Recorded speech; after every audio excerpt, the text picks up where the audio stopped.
Bonjour à tous et bienvenue dans ce nouvel épisode d'Aquati. Aujourd'hui, je vais répondre à la question d'Emilie. Les bruits de la maison et notamment la musique forte sont-ils nuisibles pour nos poissons ? Alors Émilie, c'est une très bonne question que tu me poses là, puisque c'est une question que presque tous les aquariophiles à un moment donné se sont posés. Est-ce que le bruit de la télé, est-ce que la musique que j'écoute, ça va déranger mes poissons? Alors pour répondre à cette question, il y a deux petites choses importantes à noter. La première, c'est que les sons, le bruit, la musique, c'est des vibrations. Je pense que beaucoup d'entre vous le savent déjà à des fréquences différentes quand c'est aigu ou grave. En tout cas, c'est de l'air qui se déplace, ce sont des vibrations. Deuxième chose importante à savoir, les poissons sont sensibles aux vibrations, notamment parce qu'ils ont un petit organe que vous pouvez voir facilement sur vos poissons. Vous les regardez, vous allez voir des petits pointillés sur tout le corps, de l'opercule branchial jusqu'à la queue.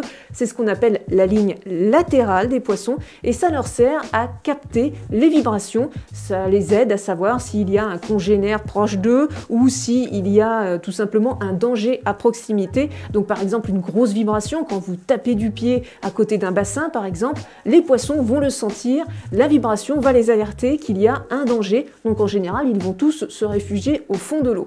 Donc les poissons sont sensibles aux vibrations et le son c'est de la vibration. En sachant ça, on peut en déduire que les poissons vont effectivement ressentir les vibrations dans votre maison. Un enfant qui court, quelqu'un qui fait tomber quelque chose, une musique trop forte, que ce soit à la télé ou tout simplement à la radio. Tout ça, les poissons vont effectivement les capter. Mais est-ce que c'est vraiment dérangeant pour eux? Eh bien dans la majorité des cas, ça ne posera pas trop de problèmes. Évidemment, il ne faudra pas mettre un haut-parleur avec une musique très forte, avec beaucoup de basses, juste à côté de l'aquarium. Ça, il faudra éviter, sinon vous allez stresser en permanence vos poissons.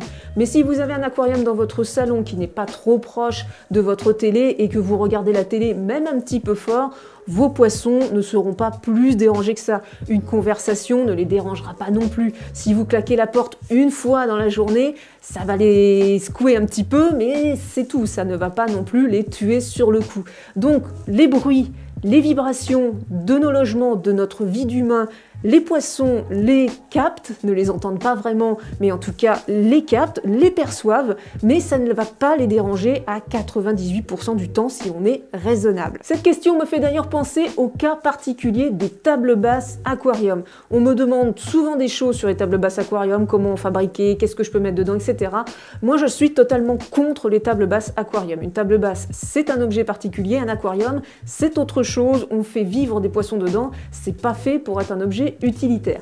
Cela étant dit, pourquoi je suis contre? Tout simplement parce que la table basse est justement un endroit où il va y avoir beaucoup de vibrations. Vous allez poser des verres, poser des livres, poser vos pieds sur cette table basse. Donc il y aura toujours des choses qui vont faire de la vibration dans l'aquarium, dans cette fameuse table basse, et en plus vous allez en permanence faire des ombres sur la surface de l'eau, poser des choses, et les poissons vont stresser parce qu'ils auront l'impression d'avoir un prédateur tout le temps auprès d'eux. Donc une table basse aquarium, ce n'est vraiment pas une bonne idée, ou alors il faut faire une table basse aquarium uniquement avec des plantes et sans aucun poisson. Là, vous pouvez le faire, mais encore une fois, je suis pas trop pour parce que c'est vraiment pas pratique pour l'entretien, c'est pour moi vraiment pas l'idéal. Et voilà, c'est tout pour cet épisode d'Aquati, on se dit à très bientôt pour une nouvelle question, bye bye!